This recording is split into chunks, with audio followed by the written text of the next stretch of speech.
Ал жауабымыз бар дедіңіздер, айтыңыздаршы енді. Не жауап, иә? Алдында сен сұрақтар жазып алған едің ғой, Муслим? Иә, Айша анамыздың 9 жаста тұрмысқа шыққан Жоқ, туралы. ол емес, есіңе түсір. Этот Абу Ханифаның якобы айтқан сөзі рұқсат бергені деп айттың ғой. Абу Ханифа, жаңа айтып отырдыңыздар ғой, мінсіз адам болған, сондай кішіпейіл адам болған деп. Иә. Оның 9 жастағы қызды немесе 9 жасқа дейінгі қызды қандай шартпен алуға болатыны туралы пікірі. Сен оны сайттан алып отырсың, бірақ кітапта ол жоқ. Кітапта ол жоқ дейсің ба? Кітапта жоқ. Кітаптан тауып берсем қалай қарайсың? Тапсай, көрейік. Серьезно? Неден болады ғой, электронды кітабынан. Арабшасы. PDF па? Иә, PDF. Әкел көрейік.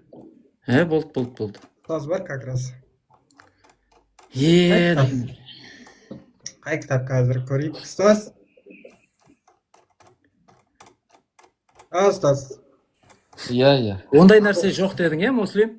Иә, Абу Ханифа Қай кітабын оқыған едің? 9 жаста қызды алуға рұқсат берген дейді.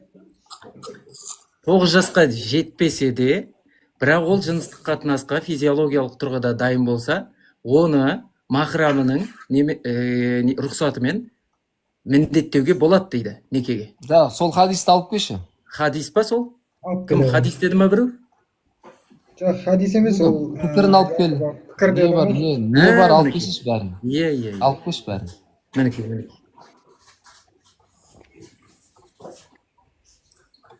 Міне дәлелмен сөйлеседі. Осылай болу керек қой. Эфирде отырсың ғой, неме Ақылтай?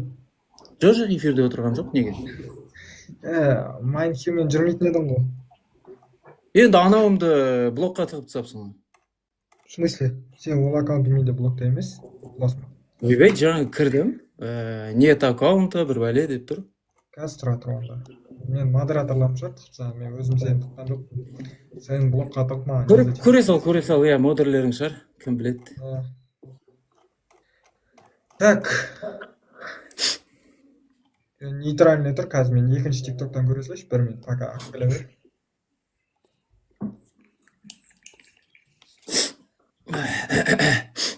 Қалайсың өзің, Ақылтай? Жақсы, мен кітапты тауып алдым, қазір ашылып жатыр.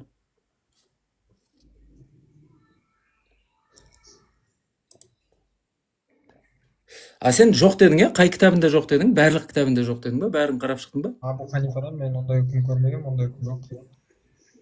Жоқ па, әлде көрмедің ба? Ондай үкім жоқ, конкретно. Ол Абу Ханифаның, жалпы Пайғамбарымыз саллаллаху алейхи вассаламның жалпы мінездемелеріне сәйкес келмейді. То есть сәйкес келмейді деп қоя салдың ба, әлде жоқ па екен шын мәнінде? Ол Ханафи мазхабы бойынша қабылданбайды. Сен әкеліп отқан пікіріңді қазір тексереміз. Қай кітаптан әкеліп отырсың? Абу Ханифаның Ханафи мазхабында қабылданбайтын пікірлері бар ма, жоқ па? Жоқ, былай қылшы. Абу Ханифа қай кітабында соны келтірген? Ол имам Муслим деген ол жүрмейді ол. Абу Ханифа қай кітабында келтірген сол пікірін? Жоқ дедіңдер да жаңаша. Ол шарттас балақ деген ол бар ма екен, жоқ па екен? Имам Муслимде деген ол мәселе өтпейді бізге. Абу Ханифа қай кітабында келтірген? Модераторлар тұқтап Ақылтай. Бәсе. Абу Ханифа өзінің қай кітабында сол пікірін білдірген? Мінекей, қазір көрсетейін. Қарайын ба? Арабшада мен қазір түсініп алайын дегенім ғой жалпы. Қай бет екенін. Так. Мынау ғой, таптым. Бук дейді, бук қазір.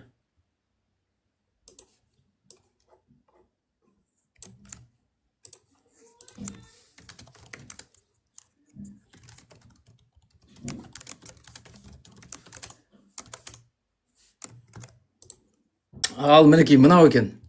Имам ән-Науауидің Шарх Сахих Муслим атты еңбегінен екен. Енді соның арабшасын көрсетейін ба? Жоқ, имам Науауидің, Бұхаридің емес, Абу Ханифаның өзінің кітабында деймін, өзінің кітабында қай жерде пікір білдірген? Науауидің пікір білдіргеніне куәлік беріп, өзінің Шарх Муслим деген кітабында ан-Науауи пікірін келтірген. Жоқ, Шарх Муслим деген не бұл? Муслимнен келетін хадистерге шарх жазған. Дұрыс па, Науауи? Ол Білесіз ба? жерде енді ол Не ол жерде? алып келсін арабшасын. Міне, арабшасы үлкейтейін қазір. Ана экранды былай қылсаң қайтеді, Муслим? Қалай? Қайтеді, ана көк фондарын алып тастапшы, жалпы. Міне дұрыс. Оқыңызшы. Дулат, арабша білесіз ба? Білмейді екенсіз қой, Азамат алдында оқып беріп еді ғой сізге. Жоқ, бұл кісінің андай не ғой. Жалпы арабша білмейтін имамдар бола бере ма, жалпы? Бола беретін сияқты? Арабша біледі. Біле ме? Сарказммен не алмай қой, арабша біледі. Жоқ, алдында Азаматты кіргізгеннен кейін сұрап отқаным ғой. Жоқ, просто ол кісі не ғой, телефонда кішкентай болып көрінеді ғой. Мінекей, оқылып тұр ма? Ұстаз. Қазір күте тұр.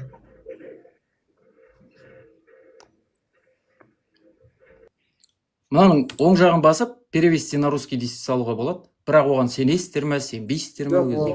Google перевод дұрыс емес, негізі бар ғой. Осыны алда чат GPT-ға салып қойшы. Міне, тамаша. Міне, алдым, көздеріңізше, міне копировать еттім. Чат GPT-ге салдым. Мынаған қазақ тіліне аудар. Мына мәтінді қазақ тіліне аудар. Міне. Мәтінді қазақшаға аударып бердім. Бұл фиқ кітаптарынан алынған түсіндірме, сондықтан терминдер мен мазмұнды сақтап аудардым дейді. Әкенің кәмелетке толмаған қызын тұрмысқа беруінің рұқсат етілуі туралы тарау дейді.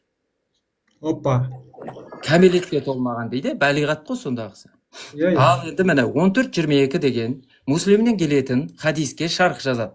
Айша былай деді: Алланың елшісі менімен 6 жасында некеленді, 9 жасында менімен бірге болды. Яғни некені іске асырды. Басқа бір риуаятта ол онымен 7 жасында некелесті деп келген.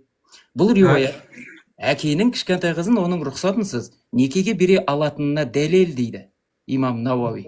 Себебі мұндай жастағы қыздың келісім беру құқығы жоқ. Атасы да әке секілді есептеледі. Бұған дейінгі тарауда уәлидің қорғаншының болуы туралы пікірталастар айтылған. Мұсылмандардың барлығы әкенің кішкентай тұрмысқа шықпаған қызын тұрмысқа беруге болатынына осы хадиске сүйеніп ижма жасаған. Ижма деген, өздеріңіз білесіздер, барлық ғалымның бір ауыздан бір шешімге келгені. Егер қыз балиғатқа жетсе, онда Малик, Шафиғи және Хижаз ғалымдарының пікірінше ол некені бұзуға құқығы жоқ. Көрдің? Ал Ирақ ғалымдары балиғатқа жеткен соң ол неке туралы таңдау жасай алады деген. Әке мен атасынан басқа уәлилерге келсек, Шафиғи, Саури, Малик, Ибн Абу Лайла, Ахмад, Абу Саур, Абу Убайд және көпшілік ғалымдар, олар мұндай некеге қол қоя алмайды. Егер қойса да ол неке жарамсыз деген. Ал Аузахи, Абу Ханифа және сәләфтан кейбір ғалымдар барлық уәлилерге рұқсат, бірақ қыз балиғатқа жеткенде таңдауға құқығы жоқ, құқығы бар деген. Тек Абу Юсуф оған таңдау құқығы жоқ деген. Барлық ғалымдар бөгде өсиетші уәси мұнда некеге қоя алмайтынында келіскен. Шурайх, Урва және Хамад болса, ол қызды балиғатқа жетпей тұрмысқа бере алады деген. Ал Хаттаби Маликтен де осыны жеткізген. Шафиғи мен оның шәкірттері әке мен ата тұрмысқа шықпаған қызды балиғатқа жетпей тұрмысқа бермеуі мұстахаб. Балиғатқа жеткен соң рұқсатын сұрау керек. Әйтпесе оның қалауынсыз некеге байлап қою мүмкін деген. Бұл айтылған сөз Айша хадисіне қайшы емес. Өйткені олардың айтқаны, егер ашық пайда болмаса, балиғатқа жетпей некеге қоспау. Ал пайда айқын болса, кешіктірмей тұрмысқа беруге болады. Өйткені әке баласының пайдасын қорғауға міндетті. Ал кішкентай қызды некеге қосу, той, қоныстандыру және оған бару мәселесіне келсек, егер күйеу мен уәли келісіп, қызға зиян келмесе, қызға зиян келмесе, сол бойынша амал етіледі. Егер келіспесе, Ахмад пен Абу Убайд 9 жасқа толған қыз бұған мәжбүрленеді, бірақ басқа жаста емес деген. Малик, Шафиғи және Абу Ханифа дейді. Бұның шегі, басты шарты, басты талабы деген мағына ғой. Шегі, қыздың жыныстық қатынасқа төзе алуға білеті дейді. Бұл әр қызға қарай әртүрлі белгілі жаспен шектелмейді деген. Так. Бұл дұрыс пікір дейді Науауи. Айша хадисінде нақты жас мөлшері де шектеуде айтылмаған. Яғни 9-ға жетпей төзе алатын болса рұқсат дейді. Ал 9-ға жетсе де төзе алмайтын болса рұқсат жоқ дейді. Әнекей Дауди айтты соңғы пікірі. Айша жасына лайық денелі толысқан болатын деген. Алла одан разы болсын дейді. Одан емес, оған ғой негізінде, одан деп. Оған разы болсын. Кітабын айтты, мәтінін оқып берді. Кітаптың атын бір қайталап жіберші. Қай кітап? Шарху. Жоқ, бұл жерде вообще так, былай істейік. Не ғой? Арабшасы қайда кетіп қалды жаңа?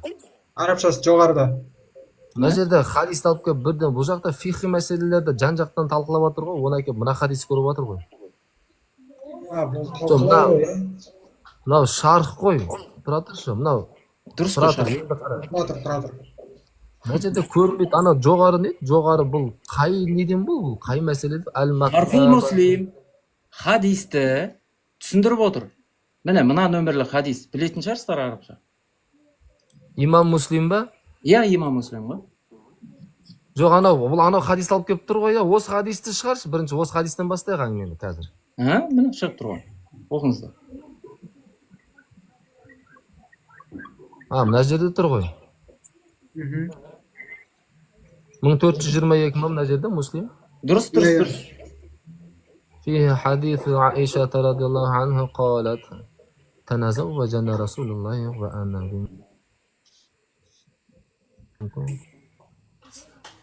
мынау жаңағы имам Муслимнен келіп тұрған хадис па? Иә, дәл өзі. Вообще мына хадисті, мына хадиске, проблемный хадиске қайтып мүмкін емес бұл, тұра тұр. Бұла нетші? Мына жерде тұра тұр. Тек қана Айша деп тұр ма бұл жерде? Иә, Айша деп тұр. Риваят? Иә. Айша, бұл бір нәрсені анықтап алайық. Бұл бірінші мынау тек қана Айшаны, имам Муслим алып келіп тұрған хадис па? Иә. Өзің көрсетейін ба, оригинал? Имам Муслимнің Муатта кітабынан ба? Муатта кітабынан ғой имам Муслим. Міне, 14-22. Міне, арабшасын көрсетейін қазір. Міне, Сахих Муслим. Міне. Сахих Муслимнен міне шығат тұр ғой. Иә. Сахих Муслимнен ғой, бұл хадис. Иә, міне. Сахих. Жоқ, тоқта. Мінекей. Асықпа. Енді қара. Хаддасана Абу неме дейді? Айша айтып отыр. Выдавание замуж юной девственницы ее отцом ғой. Оны мағынасын қоя тұршы кім? Арабшасын үлкейтші бері қарай. Басынан бастайық әңгімені. Камераны жақындатып аласың ба? Жақындатып алам, былай ма? Міне. Тұра тұр. Осы ғой алып кеп тұр. Хаддасана Абу неме дейді ана жерде? Абу Курайбин ба? Абу Курайбин Мухаммад ибн Алаи. Хаддасана Абу келесі? Аса Усамата. وحدثنا أبو بكر بن أبي شيبة قال وجدت في كتابي عن أبي كليس عن بس جاز بقول أسامة عن هشام عن أبيه عن عائشة قالت أخذ خبر من جبتر كم تك يعني بس قال إسنادتان كوريكا إسنادتا برنشة بس ده كم جبتر أبو بكر ابن أبي شيبة ويا Иә.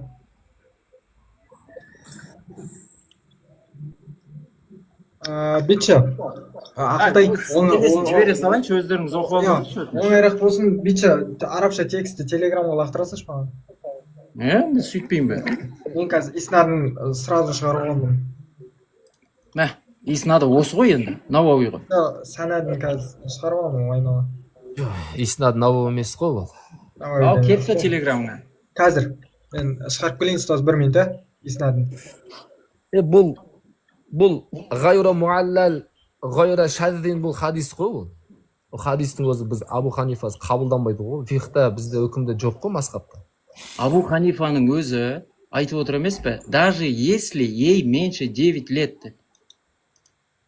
жоқ ол жерде ол түсіндіріп жатыр ғой, бірақ мына жерде мынау сахих хадис емес мынау. Абу Ханифа сондай пікір айтты ма, айтпады ма? Мынандай хадиске Абу Ханифа айтпайды, мынандай шаз муаллал хадиске Абу Ханифа айтпайды. Не дейді тағы? Мен қазір ғана көрсеттім ғой. Жоқ, ол енді түсініп тұрмын ғой, алып келіп отқан дәлеліңді түсініп тұрмын. Бірақ мынау хадистің өзінде сен түсінбейтін ғойра муаллал, ғойра шазин деген түсінесің ба? Ғойра мәлілін дегенді түсінбейді екен. Мен сол ғой енді, соны түсінбегеннен Не ол сол, не ол сол, айтыңызшы. жазып жіберші қазір, ғойра муаллал деген не деші, чат GPT-ге. Ғойра, мен даже жазамаймын ғой, кириллицамен жаза берейін ба? Ғойра мулаллал. Муғаллал. Мұғаллал. Муғаллал деген не? Ғойра мұғаллал болса, ол 6 жас, 9 жас болмай қалады да, басқа жас болып кете ма?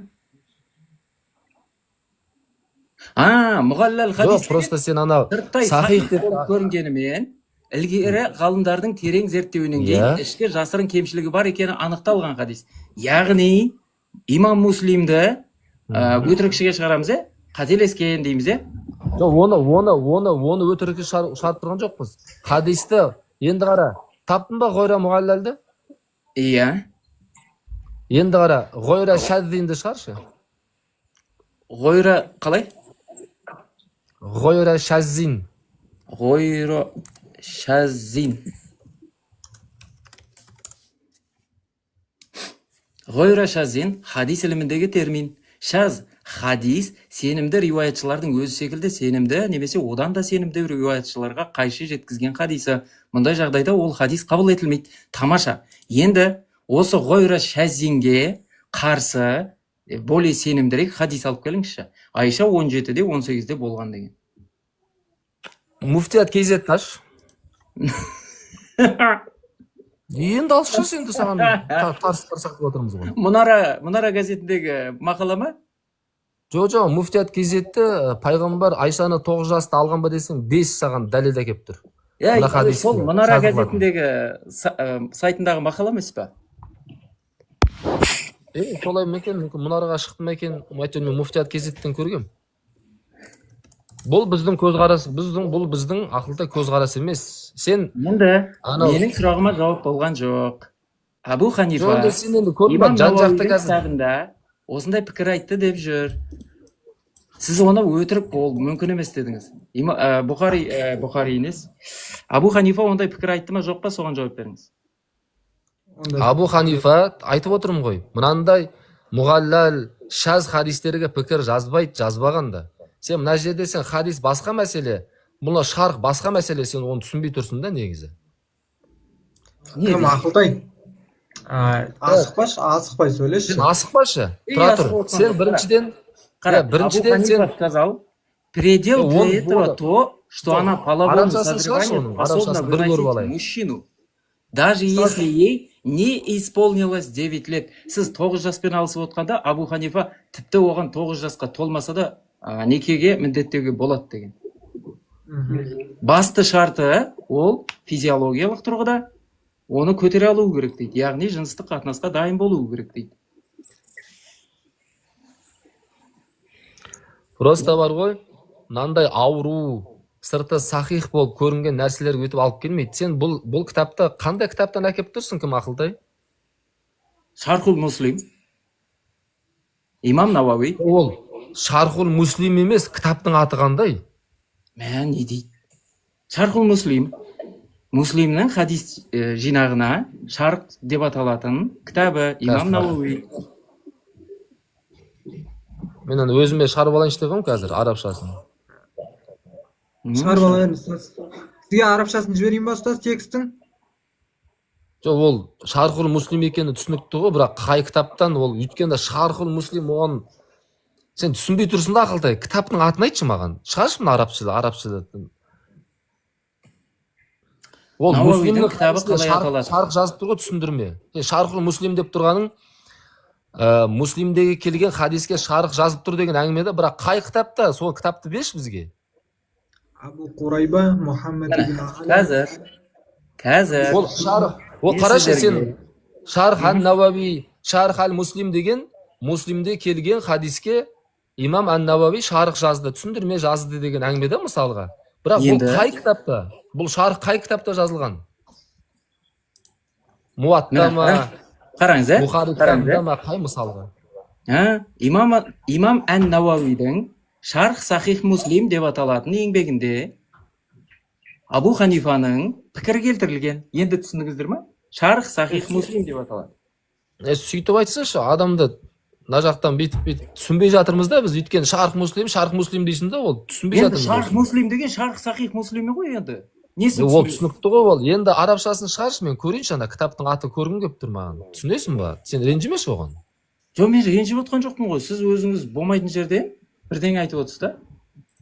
Енді ана кітапты маған берші, қайда муслим? Алып берші да, кітапты көргім келіп тұр мен. Өйткені мен Ау. Вообще асықпа, қазір 2-3 сағат болсын отырып талқылауға дайынбыз. Болды. Міне. Вообще асықпа. Біз бұл жерде немен отқан жоқпыз, агрессиямен. Асықпасын. Так, чатты өшіріп тастадым, саған кедергі болмасын деп. Камераны ашып көрсете берсең болады. Так, мінекей. Екеуің сөйлесіңдер, иә. жоқ, өйткені менде де біраз кітаптар бар ғой. Соны ашайыншы дегем ғой. Бар ма осы кітап? Аша салсаңызшы енді. Біраз кітаптар бар ғой енді. Мына кітап. Жақындатамын. Мен жақындатамаймын ғой. Былай жақындатайын ба? Былай. Иә. Міне ұстаз. Тұра. Сахихул Муслим. Так, кішкене жақындатшы кім? Иә, Сахихул Муслим. Шарх. Ана көрінбейді ана. Иә, сол. Енді Сахих Муслимнан алып келіп тұр екенсің ғой. Сахих Муслимді, иә, шархтан әкеліп тұр екенсің ғой, Сахих Муслимнан. Ал, енді сен Сахих Муслимнан бірінші хадисті алып келдің, одан барып түсіндірмені әкеліп тұрсың. Сен екі мәселені әкеліп тұрсың. Солай ғой? Бастыға тұрмаңдаршы екеуіңе. Не күлесің? Енді сен рас қой онда Сахих хадиспенен шартқа келіп тұрсың ғой. Екі мәселені әкеліп тұрсың ғой. Имам Навауидің Шарх Сахих Муслим деген кітабындағы Абу Ханифаның пікірін әкеп тұрмын. Несі түсініксіз? Сен бар ғой, бір нәрсе сенші, хадистің бар ғой, несін, адамның діни білімді кішкенде түсінші. Бірінші әңгіме Былай ғой. Қазір ұстаз имам Муслимнан келген хадистен басталып тұр ғой әңгіме.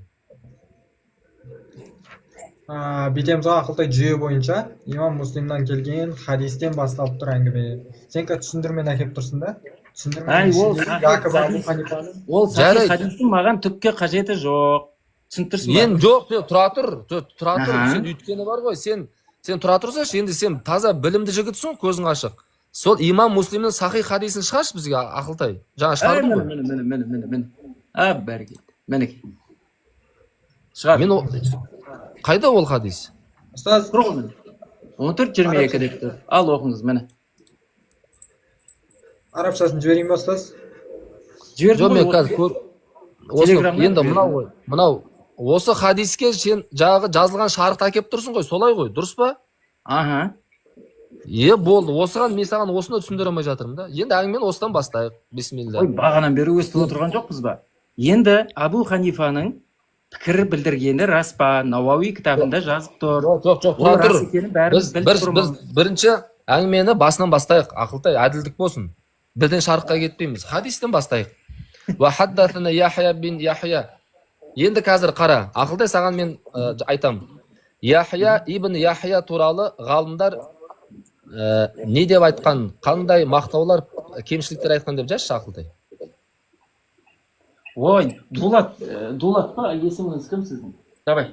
Сен ағаңмын. Жауап беріңіз. Ануар деген ағаңмын, Дулаттың ұрпағы. Болды, онда өзіңіз жауап беріңіз. Көрсеткіңіз келетінді көрсетіңіз. Жоқ, сен тұра тұрса, сен бар ғой, сен қызықсың, сен бізге хадиспенен шарт әкеп тұрсың. Енді әңгімені бастайық. Сен жазғышың, әдемі жазасың ғой. Яхя ибн Яхя туралы ғалымдар қандай пікір айтқан? Жазсыш енді, иснадын тексерейік те. Абу Ханифаның пікірі Шарх Сахих Муслим деген еңбегіндегі Абу Ханифаның пікірі рас қой. Осыған не дейсіздер деп отырсам, Сіздер Жоқ, сен қызықсың. Яхия Сен туралы пікір сен қандай ауру деген хадисті сұрақ әкеліп, соның шарқын қабылда дейсің да. Оны бізді қабылдау үшін бірінші хадисті тексеріп алайық, сосын шарқына өтеміз, әр арабшасына тоқталамыз. Сіздерге сахих деп оны белгілеп берген жоқ па? Әлде сіз мұхаддиссіз ба? Жоқ. Мен мұхаддис емеспін. Менің Абу Ханифа мазхабының ғалымдары Сахих Бухари мен Имам Муслимнің хадистерінің бәрін сахих деп қабылдап ала бермейді. Сен білесің бе оны? В общем, исламда, хадистерде өтірік, қайсысы ақиқат сонда? Жоқ, қарашы, сен дұрыс, сен ана бір сөзінде келтір, өзің айтасың, дейді мен дұрыс түсінбей жүрмін дейсің ғой. Муслимде де ауру хадис дейсіз. Жоқ, мен ол Имам Муслимге қатысты әңгіме айтып отқан жоқпын, мен хадиске қатысты айтып отырмын. Ақылтай, қарашы. Сен жазшы, Яхия ибн Яхия туралы ғалымдардың пікірі қандай деп жазшы. Не үшін? Онда саған да Муслим жазып алып келеді қазір. Муслим жазып алып келеді, жазбасаң. Мына қараңызшы, мынаны оқисыз ба, оқымайсыз ба? Оны о жерде, міне хадис деген керемет ілім бар да, Ақылтай. Риваят, диярат деген нәрсе бар да. Бізге дияраға саламыз бұны. Қазір иснатын зерттейміз. Иснатында қандай адамдар бар? Ахат хабарда кеп тұрсың. Енді осы хадисті неге сахабалар көп айтпады? Табиғиндар көп айтпады. Бірақ хадисті алып келе бересің, Имам Бухари Муслимнен. 8 бірдей хадис бар. Мен тапқан, как минимум. Бірақ 30-ға тарта Айшаның 6 жасында атастырып, 9 жасында әйелдікке алғаны туралы 30 хадис бар. Онда бізде неге онда Абу Ханифа мазхабында бұл амал жоқ, бізге үкім етіп бекітпеген? Кім айтты оны үкім етіп бекітпеген деп? Отын жасаңдар. Сен бетші, Ақылтай, ең оңай вариантты айтайын ба саған? Муслим, тұра тұр. Онда Бауыржан Әлиұлы деген кісі біздің муфтият бекітпеген, біздің елдегі мына Ханафи мазхабында бекітілмеген, үкімі алынбаған нәрсені не үшін, не мақсатта айтып жүр? Қарашы, біздің көзқарас, сенің алып келіп тұрған хадис шарқыңменен көзқарас, ол біздің көзқарас емес. Мысалы, сен мына нәрсені білесің ба? Әнуар, сіздің көзқарасыңыз исламда түкке де қажеті жоқ. Не үшін біздің көзқарас дегенді айтып отырсыз? Сенің көзқарасың не? Сонда бірдеңкеге тұра ма не? Мен көзқарас айтып отырған жоқ. Абу Ханифаның көзқарасын алып келіп отырмын мен сіздерге. Жоқ, қарашы, енді сен бар ғой, біліммене қазір қара, тағы да неге интрига кетіп жатсың да, кім? Давай мұнда хадисті ашықтайық, зерттейік, бәр халық көрсін. Бірге отырып зерттейік та, Ақылтай, неге асып отырсың? Ал зерттеңіздер, мұхаддис болыңыздар, давайте. Давай кеттік, я. Кеттік, аха. Яхия ибн Яхияны жазшы Муслим. Болмаса, Ақылтай өзіміз жазайық. Ақылтай өзің жаз. Жаза ғой, Муслим. Біз қарайық. Жазшы. Экран ашылмайды, чат GPT-ға. Муслим, ерініп отқан, шаршап отқан сияқты ғой, жазшы. Иснадында Яхия ибн Яхия деген өтірікші бар деп тұрсыздар ма? Жоқ, Ақылтай қараш. Жоқ, қара, Ақылтай қара. Сахи хадис болу үшін мұхаддис ғалымдардың қағидасы бар, 5 шарттан тұратын. Қандай, айтшы? Менен сұрап отырсыз ба? Мен сізге сұрақ қойып отырмын ғой. Иә. Енді мен саған соны түсіндіре алмай отырмын. Не сұрақ қойдым? Біз саған не сұрақ қойып отырсыз? Маған сұрақ қойма. Менің сұрағым бар дедім. Мына Муслим 11, ойбай, менің ұстазым бәрін біледі дейді. Сіз келіп арабша оқи алмайсыз, не басқасын білмейсіз. Бірге нетейік. Иә, бірге алып келші, қандай? Давай, алып келдің ба, біз енді саған қазір түсіндіреміз. Алып келіп отырмыз ғой, міне. Сахих Имам Муслимнің хадисі қайда кетіп қалды жаңағы? Имам Муслим хадис қайда кетіп қалды? Имам Муслимге де жауап бере алмайсыздар, Бухариге де жауап бере алмайсыздар. Не айтып отырсыздар? Жоқ, тұра тұрсашы, енді сен қарашы, сахих деп хадис болу үшін 5 шарт бар. Сен сол 5 шартты білмей тұрсың да, сол 5 шарттан өткізгенде ол сахих болады. Сізге де, маған да ойбай деп, сахих деп, ғұламаларыңыз бекітіп берген сахих деп. Ол ғұламаларды ол Имам Бухари менен ол Имам Муслимнің көзқарасы. Ал мұхаққиқ ғалымдар білесің ба? Тұра тұрыңыз. Ғұламалар әлі күнге достоверный сахих деп осыларды жинастырып, осыларға шарқын жазып, тігісін жатқызып қойған. Сіздер енді не қайтадан ақтарайын деп отырсыздар, мен түсінбеймін. Қай ғұламалар айтқан? Сіз тахлидсіз ба? Кімсіз? Біліміңіз қандай? Ад-Дарақутни. Имам Бухари менен Муслимнің 210 хадисін дағиф хадис қылып тастаған, білесің бе оны? Болды ғой, онда өтірікшілер көп онда исламда. Жоқ, сен қара, Ханафи мазхабы ғой, ол Ханафи мазхабына сен әңгіме айта алмайсың ғой. Абу Ханифаның әңгімесін айтып отырмын емес па мен? Қалай әңгіме? Жоқ, сен алып келіп отқан хадистер мұғаллал шаз хадистер. Мынау Мұғалләл екенін қай ғұлама айтты? Давайте алып келіңіз. Дарақутниге Давай енді шығар, иснадын шығар. Мен саған дәлелдеп беремін. шығар, бүйт, сөйт. Өздерің шығарып көрсетіп беріңдер. Жоқ, сен алып келіп тұрсың ғой енді бізге әңгімені, біз саған Мен дәлелдеп әкеп тұрмын. Сендердің тараптан жауап болсын. Көрсетіңдер, бәрін дәлелдеп беріңдер. Давай. Мынаны имам алып кел, Дарақутни шығарса енді арабшасын өтірік қайда? хадис Маған дегенін орысшасын алып айтып, арабшасын шығаршы. Міне арабшасы дәл қасында тұр. Ал енді қайда? Не үлкейтші, мен кішкене көзім көріңкіремей тұр. Хаддасана Мұхаммадun ибни неме еді? Осы хадис па алып келіп тұрған? Қай хадис? Мынау енді Бұхаридікі. Ал мынау? Міне мынау Муслимдікі. Енді бір хадиске тоқталайық та, иснадын тексерейік. Ханафи мазхабының методикасы бойынша Тексерсеңіз енді. Өзіңіз тексеріп, Муслим. жауабын айтыңыз бізге. Муслим айтшы, шығаршы ал, Муслим. Болды, қазір ұстаз бір Яхия ибн Яхия туралы ғалымдар не деп айтқан? Оның не қатысы бар бұған? Иснадында бар адам ба? Иснадында бар. Тұра тұр, иснадын тексерейік енді. Иснадында Асты Яхия сен. бар ма? Сен Тұр ғой жіберген- ана. Ва хаддасана Тұр, иә? Давай. Яхия ибн Яхия деп тұр ғой. Біз соны тексереміз, саған шығарамыз. керемет. Просто сен өзіңде көзің жеткісін деп әдейі саған айтқан едім ғой, жазсын деп. Бұл Қазір жерде біз жазсақ, мынандайда бізге Абу Қурайб Мұхаммад ибн Али хабарлады. Бізге Абу Усама жеткізді, сондай-ақ бізге Абу Бакр ибн Аби Шайба хабарлады дейді. Мен өз кітабымда Абу Усамадан, Хишамнан, оның әкесінен, Айша анамыздан таптым дейді. Айша анамыз радиаллаху анха айтты: Алла елшісі менімен 6 жасымда некелесті, 9 жасымда менімен бірге өмір сүрді, яғни некені іске асырды. Біз Мәдинаға келгенде 1 ай ауырып қалдым. Сонда шашым қысқа ғана өскен еді. Кейін менің анам Руман мен құрбыларым әткеншекте ойнап жүргенімде шақырды.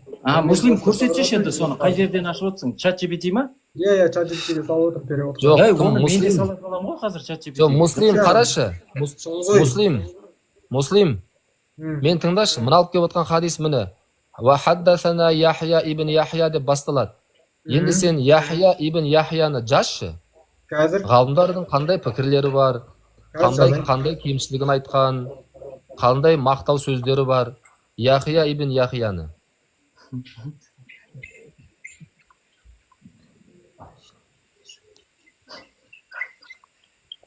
Просто ақылтай анау саған бір кеңесім менің. Хадис, Ханафи мазхабы бойынша усул хадис деген кітапты алшы. Әні бар. Толық жауап беріп, мына Муслим мен Бұхариді өтірікшіге шығарып беріңіздер маған. Содан кейін бар. Сен қара, сен онда өзіңнің андай әңгімеңді қой ақылтай. Мен саған Бұхари мен Муслимді өтірікші деген жоқпын. Алып келіп отқан хадистерде проблема бар деп тұрмын. Сен сөзді түсін. Олар проблемасы бар. Басып ойымы тала Хадистерді берме. не үшін достоверный деп жүр? жинақтың аты ғой, ақылтай түсінсейші. Сен имам Бұхари мен имам Сахих Муслиммен жинақтар, бізді жеңе алмайсың. хадистер жинағы дейді да. Бірақ оғаның ішінде өтірік хадистер де қосып қояды. Оның ішінде әлсіз хадистер де бар. Қабылданбайтын хадистер де бар. Саған Ханафи мазхабы ақымақ дейсің ба? Сонда сен ақылдысың, Ханафи мазхабының ғалымдары ақымақ дейсің ба? Әнуар, ақымақ сияқты, неге білесіз ба? 9 жасқа жетпесе де, ана жыныстық қатынасты көтере алса, оны міндеттеуге болады деп айтқан адам мен үшін ақымақтау. Сен сандалма, ондай өзің үшін айта берме. Сен ақылда Ханафи мазхабы бойынша Ханафи мазхабының ғалымдары ақымақ емес қой, сен бір қайдан шыққан ақылдысың, көрейік те қазір. 9 жасқа дейінгі қызды некелестіріп Бұл хадис, не айтып бұл ауру хадис дейді. Бұл қабылданбайды. Ой, қайдағы хадисті айтып отырсыз? Мен Абу Ханифаның пікірімен келдім ғой. Абу Ханифаның пікіріне тұра тұр, басынан бастайық. Әліппеден бастаймыз, давайте, әліппе, бастауыш, баяндауыш, не болып кетті өзі? Иә, содан бастайық. Сен ақыр хадисшілсің ғой, ал хадис біліміне кірейік қазір. Қанша кіріп кетсеңіз де усул-мусулмен, ол 6 жаспен, мен кітаппен отырамын, GPS-пен отырмаймын. Кімдің басын қатырасыздар сіздер осы? Сендер ғой басты қатырып жүрген. Біз ба басты қатырып жүрген? Сендер ғой басты қатырып жүрген. Ана хадисті оқып алып, мына хадисті оқып алып. Ханафи мазхабы не болды? Яхия ибн Яхия туралы ғалымдардың пікірлері бір ауыздан сиқа деп бекіткен екен. Қандай кемшіліктер айтқан деп жаз? Жоқ, сиқа деген не ол? hadis rivoyatlarini ko'p Ай, сиқо деген не айт давай. fiqhпен айналысқан. Фихпен айналысқан деп бекіте ма? Оценкасы сондай ма сонда? Жоқ, сиқа деген сенімді. Сенімді болса болды ғой енді.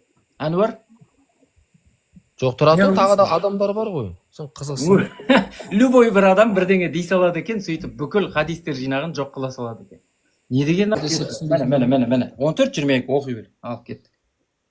Тұра тұр енді. Енді осының қазір арабшасын тауып алайық қазір. Міне арабшасы тұр ғой.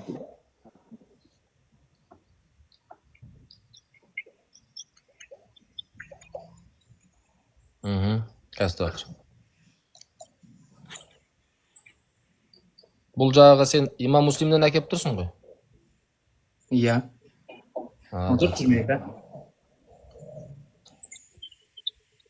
Мен ана нелер жазып алып жатырмын, иснаттарын ше қазір. Қарашы.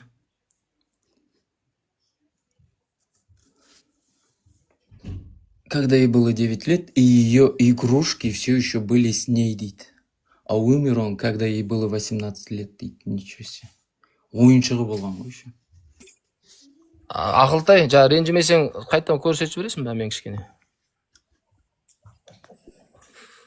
Так, төртінші иснат Ибн Нумайрды айтып тұр.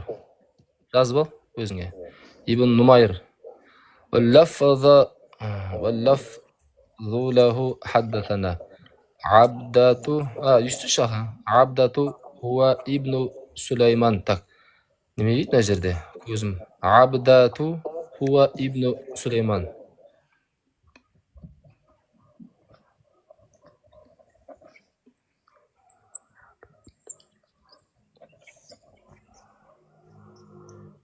Назамет бұл просто да. Ойбай ислам ғұламалары бұның ішіндегі ең сахих дегендерін осы кітапқа жинап қойған болды.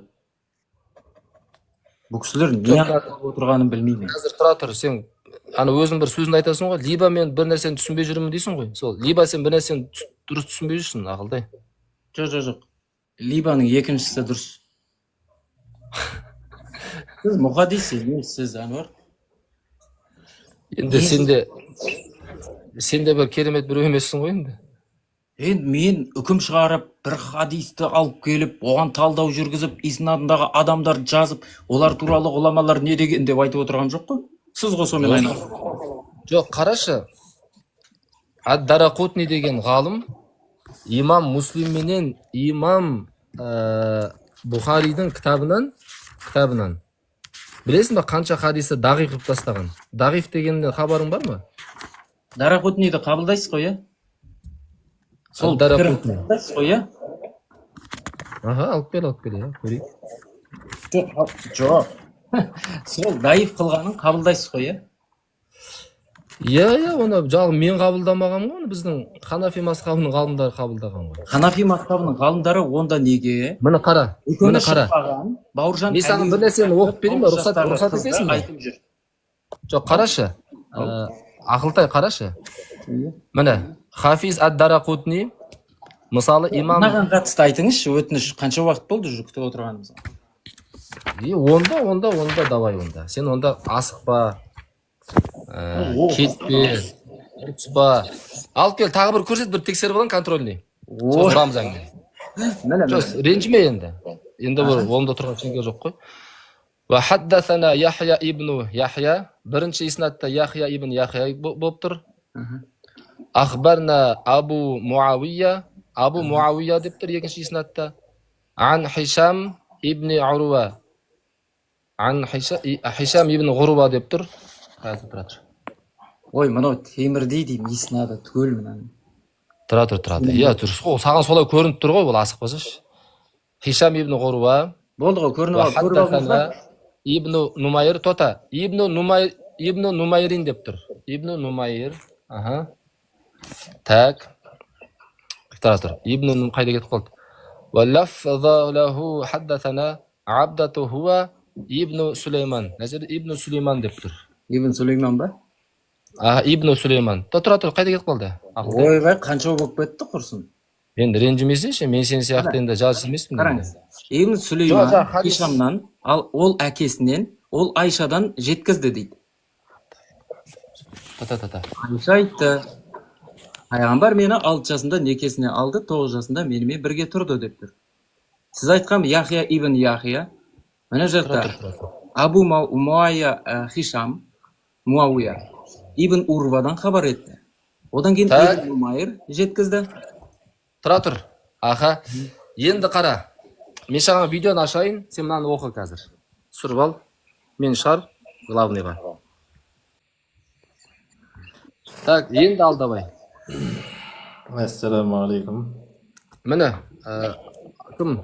Көрініп тұр ма? Оқы Ағылтай. Иә. Ханафи хадис әдіснамасына кіріспе. Усулул хадис алал минхаджил ханафия. Міне, енді ашамыз. Мынаған көзің жете ме, оқи аласың ба? Қарғам. Оқып берсеңізші өзіңізде, тұрғы қолыңызда. Сахих. Сенімді болсын деп атқаным ғой. Ертең біз алдап атқанда міне қара. Сахих хадис бөлімі. Сахих хадистің анықтамасы. Сахих хадис сенімді. Так, біріншіні жазып қойық мына жерге. Мен қазір тұра тұрмын. Өзінде жазып ал.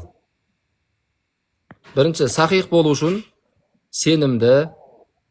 Одан кейін және риуаят қабілеттеріне толықтай ие.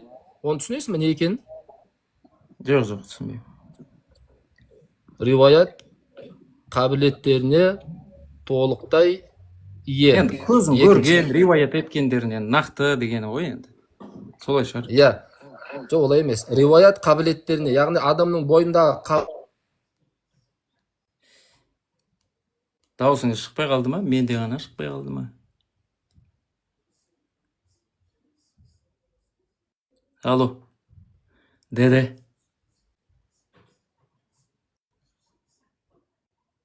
Ұстазда, по-моему, сеть. Міне, сенімді және риуаят қабілеттеріне толықтай ие бір рауидің. Үшінші, кемшіліксіз болу керек. Ғойра муаллал. Жаңа оны сені өзің неттің ғой. Төртінші, ғойра шәздин. Міне, шәз болмайтындай. Міне, шәз болмайтындай. Және бесінші, түрде, шәз болмайтындай түрде үздіксіз тізбекпен жеткізген хадисі. Бесінші шарты. Бұл бүкіл мұхаддис ғалымдардың ортақ 5 шарты. Осы 5 шарттан өткен хадис сахих болады. Өтпесе сахих болмайды. Так. Түсіндің бе? Проблемасы не дейді?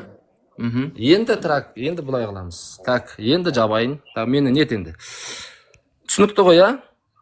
Иә. Өтіп алдық қой, а? Кеттік. Енді жап енді. Мені кім видеомды жаба сал? Так, бисмилля. Енді біздің сен алып келіп отқан имам Муслимнің Муатта кітабынан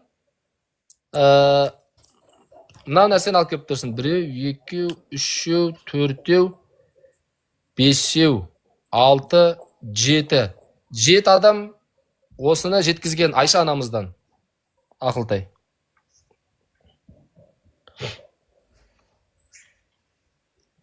Естіліп атырым ба? Тағы да жалып қалған жоқпын ба?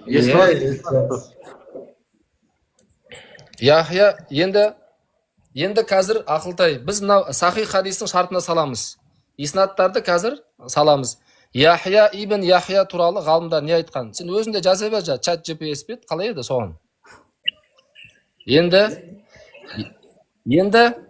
Ақылтай, естіліп тұр ма? Ой, естіліп тұр, не болды, айта беріңізші. Енді мына жерде хадистің бірінші кемшілігі. Яхия арабшаңды шығар енді. Қайда арабша? Шығар дейді, шығарма дейді. Не болып кетті? Айтсаңызшы енді. Енді сендер техниканы жақсы білесіңдер ғой, мен білмеймін ғой. Сен оған ренжімесеш? Арабшаны шығарсайшы енді. Сиқа деді, сиқа. Аға, әңгіме жоқ. Аха, қазір мен саған бір нәрсеге келеміз. Асықпа, Алтайжан. Ей, жарығым-ау, қазір. Жа, хадис қайда? Жігіттер ұрыспаңдаршы, боқтанбаңдар, артық сөз айтпаңдар. Мен Ақылтаймен сөйлесейін. Рахмет, осылай уақыт бөліп келіп атқан Ақылтай. Ренжіме. Давай кеттік. Шешемнен қайырып Міне. отыр ғой. Спрос болмай ма? Кім? Жоқ, қойыңдар жігіттер. Қоймайсыздар ма ондайға? Айтпайсыздар ма? Ал қойыңдар. Ал кеттік міне. Ва хаддасана Яхна ибн Яхя. Енді хадистің ілімі бойынша, сахих хадистің ілімі бойынша бұл жерде мынандай нәрсе жазылу керек.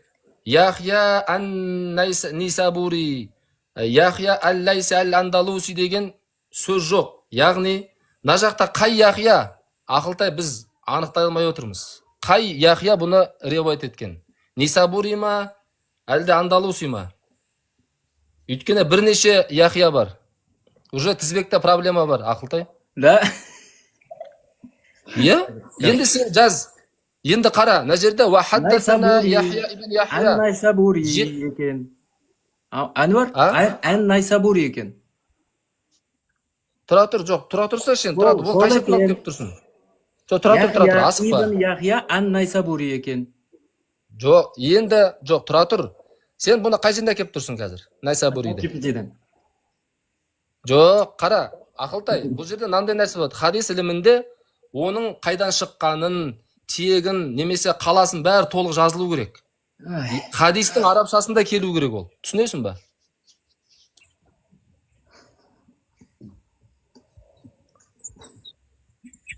Ана жерде арабшасында жоқ, енді арабшасында тек қана Яхя ибн Яхя деп қана келген. Ол жерде Нисабури ма, әлде Андалуси ма, Ал-Лайси ма? Ең сенімді шейхтарының бірі, хадис ілімінде сиқа дейді, сенімді дейді. Әңгіме жоқ, иә, дұрыс. Бірақ арабшасында жоқ қой, Ақылтай. Қайда арабшасында? Яхя ибн Нисабури жоқ қой. Муслимнен Найсабури екені айтылмаса, ол басқа Яхя ибн Яхя болып шығуы мүмкін ба? Көрдің ба, Ақылтай? Мынау сахих хадистерді алып келе беретін айтсаңызшы. Басқа қалай дейсің? Яхя ибн Яхя деген басқа бір жеткізуші болуы мүмкін ба? Я, өйткені оны имам Муслим жазбауы да мүмкін. Егер имам Муслим шынында да оны сахих хадис деп тізбегін алатын болса, ол кісі толық жазады, толық ақпарат береді. Өйткені неге? Өйткені мына жерде сахих болу үшін ол кемшіліксіз болу керек. Мына жақта иснадында кемшілік бар, түсінесің ба? Өйткені бізге Яхия туралы анық мағлұмат жоқ. Ол сен ChatGPT-мен болмайды. Өйткені хадисте келу керек. Яғни жалғасу керек. Ан-Нисабури деп, Ал-Лайси ал-Андалуси деп. Ол ақпарат жоқ хадисте. Ал-Андалуси кездеседі. Одан кейін так, Андалуси не ма? Жалған ба?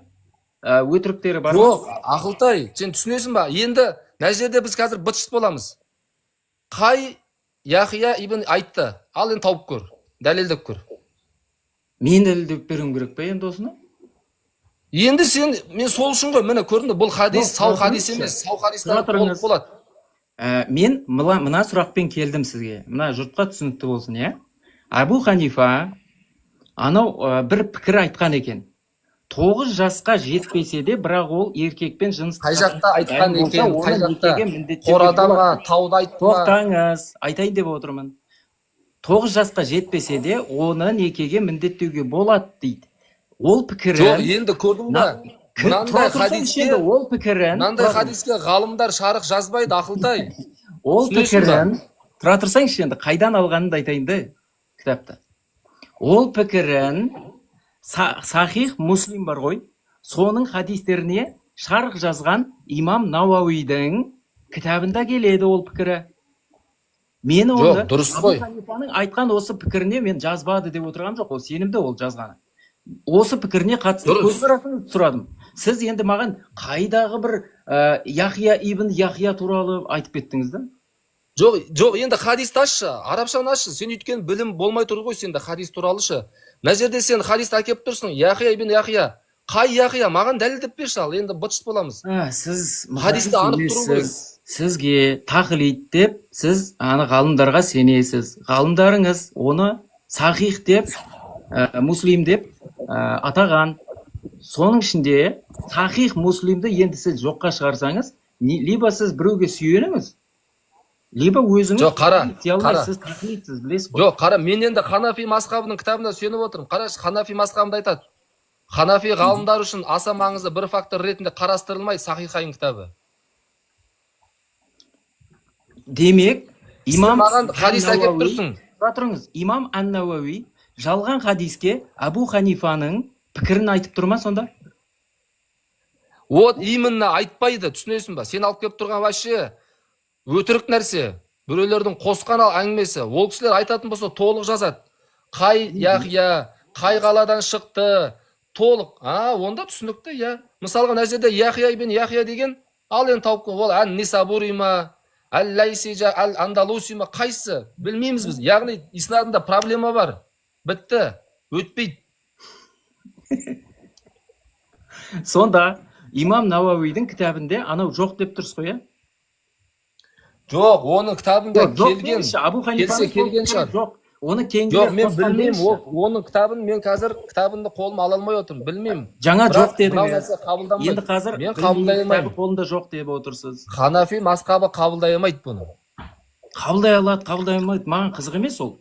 Абу Ханифа солай Маған да айтты қызық деген. емес онда. Сен қызықсың. Науауидің, тұра тұрыңыз, Науауидің кітабында бар ма жоқ па деген сұрақ қойып отырмын.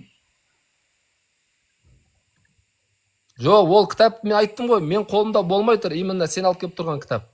Демек, Мен білмеймін онда деймін. білмейсіз, онда басқа ұстазға барайық па сонымен? Білетін ұстазға? Иә, бара беріңдер. Бірақ мына хадис қабылданбайды. Енді Яхия бағана ибн бері Яхия, айтпайсыздар қай ма Яхия? енді? Уақытты Жоқ, босқа қай алып Яхия? отырсыз ба? Жоқ, енді қай Яхия маған алып келе алмай тұрсың ғой. Біз мына жақта түсінбей тұрмыз қай Яхия екенін. Көзіміз жеткізе алмай тұрмыз. Иә, Ислам проблема болмау керек. ислам ғұламалары қай Яхия екенін білмей жатып, сахих дей салған ғой, иә. Жоқ, ондай емес. Ол Ислам ғұламалар ғұламалары ондай деп қателесіп, айтпайды. мына жақта Әнуар деген мырза Қазақстандағы Ол- 85 жылғы иә, ол ол дұрыс сен- байқап отыр екен. Сен қателесіп әкеле бересің. Көрдің ба? Бізге Менің қандай хадисті қатемді айтып айтыңыз, қай жерде қате? Сен мына хадисті бізге сахих деп әкеліп тұрғаның. Мен ба мұны сахих деп баға берген? Мен мұхадиспін ғой демек, иә? Сен беріп тұрсың ғой енді. Өй, мұны сахих муслим деп тұр, өздері айтып тұр. Енді қараса, Ханафи мазхабының қай ғалымы сахих деп баға берген? Мұхаққи ғалымдарын алып қойшы. Салафтардан мұхаққи Мынау сахих ғалымдарын алып. муслим, сахих муслим просто сахих Ол емес. сахих муслим, ол өзінің кітабына өзі ат қойған солай. Ол өзінің ғұламалар авторының оны кітабы. сахих деп танымайды, иә демек. Оны сен түсінесің ба? Барлық хадисына сахих дей бермейді, қарайды, тексереді. Жоқ. Ақылтай, сен қазір мен Яхия ибн Яхияны айтып тұрмыз ғой. Әлі Абу Муғауиядан шығады. Ал қай Муғауия? Ибн Нумейр, ибн жаңағы Нумайр дейді. Ол қай Нумайр? Проблемалар шығып жатыр сен әкеліп тұрған хадиста. Демек, Непонятно муслимде адамдар. проблема бар. Оны сахих деп бәрін бірдей алмайсыздар, дұрыс па? Ала алмаймыз. Жақсы, тамаша. Енді Айшаның үйленген жасына қатысты басқа сахих хадис айтыңызшы. Муфтият кезетке кіріп 5 түрлі дәлел Кезекте Мұнара газетінің мақаласы тұр. О жерде мына имам Муслимді де, имам Бұхариді де, о жерде діннің жаулары деп айтқан. Келісесіз ба сонымен? Мен муфтият не айтса бәріне келсем. Муфтият емес, Мұнара газет айтып отыр. Не ғой, бұл кім Ақылтайдың алып келіп отырған, бұл түсінбей тұр да. Мына жақта кәдімгі алып келіп отырған хадистерінде проблема бар да. Мен соған айтқым келіп жатыр да. Дәл осы мен хадисте проблема бар деп қай ғұламаңыз айтып еді, айтыңызшы. Ең бірінші хадис, Ханафи мазхабының усул хадис деген кітабына сахих деген бөлімге салып отырмыз. Алып келіп отқан тізбектерде проблема бар. Непонятный адамдар. Түсінесің ба? Мен сізге сұрақ қойдым. Қай ғұлама осы хадисті даулы деген? Ханафи мазхабының мұхаққи ғалымдар деген білесің ба? Қай жерде айтылған? Осы хадиске қатысты мұхаққи ғалымдарыңыз қай жерде айтқан олай?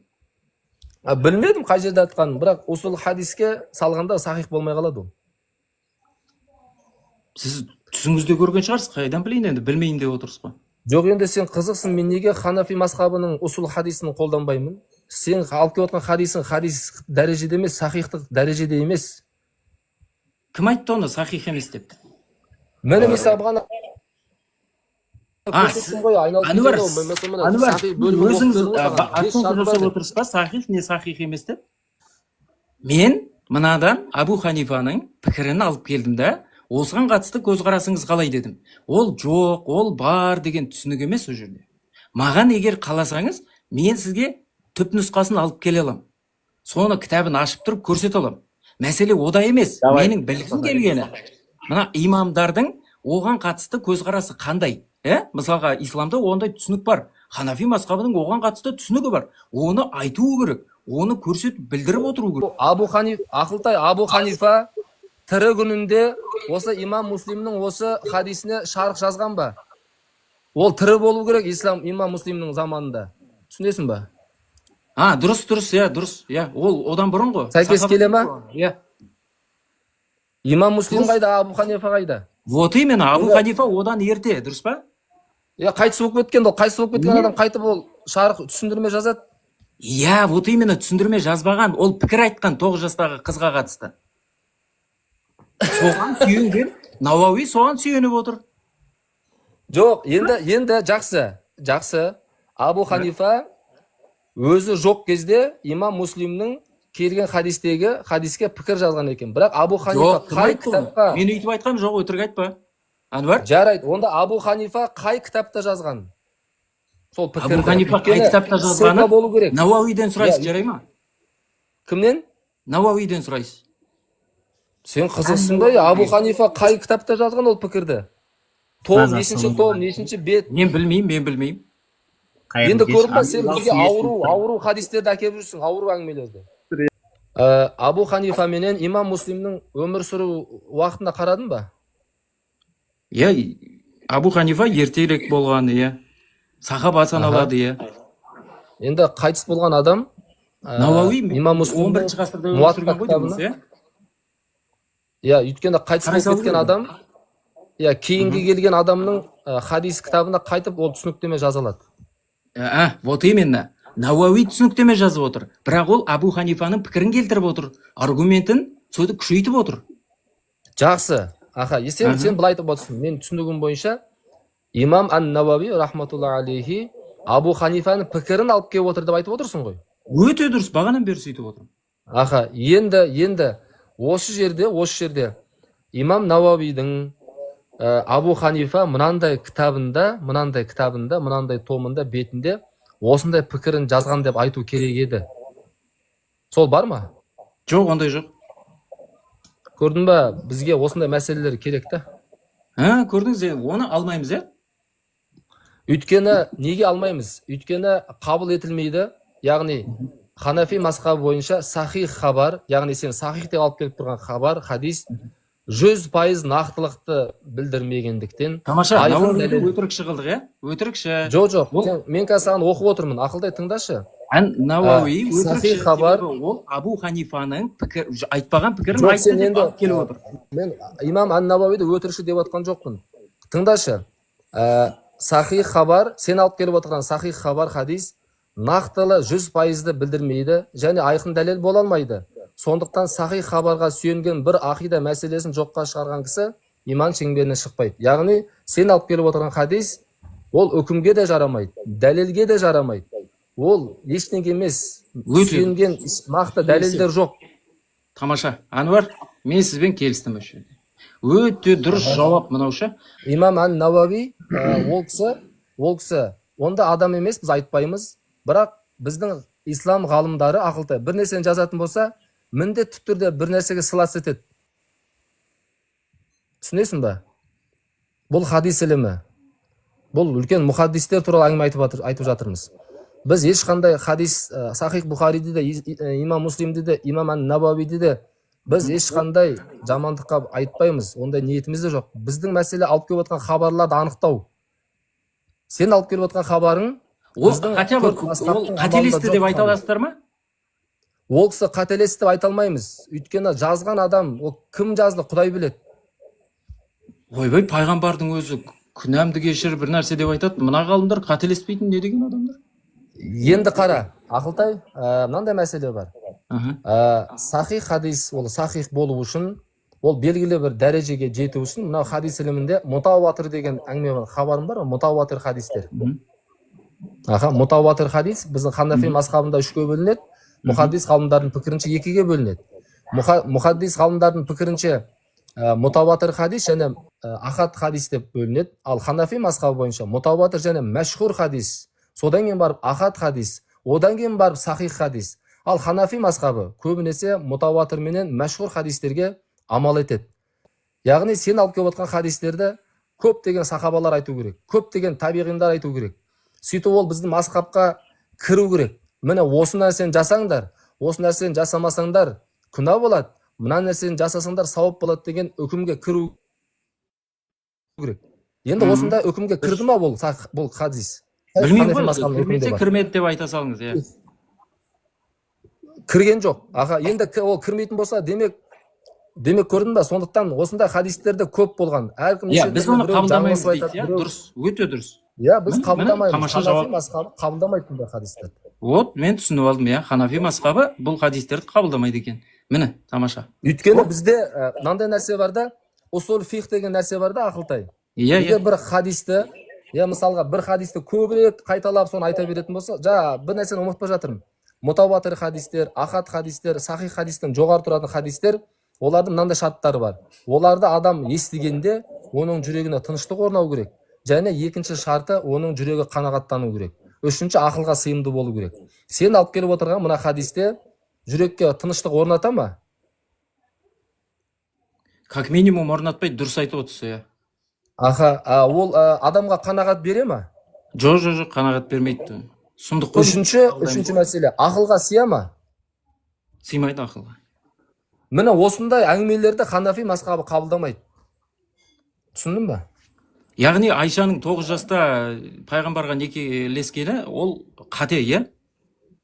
Қате, ол дәлел емес, ол дағиф, ол сахих емес. Өйткені сахих хадис болу үшін 5 жағы мен саған көрсеттім, 5 тексеруден өту керек. Мысалға бір товарды әкеліп саған мәдеп бере салмайсың, мысалға алтынды алып келсе, ломбард ала салмайды ғой, дұрыс па? Ол тексереді ғой алтынның қандай алтын екенін. Пробасын қарайды ғой, дұрыс па?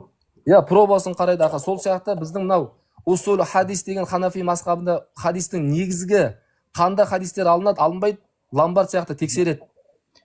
Енді өте дұрыс.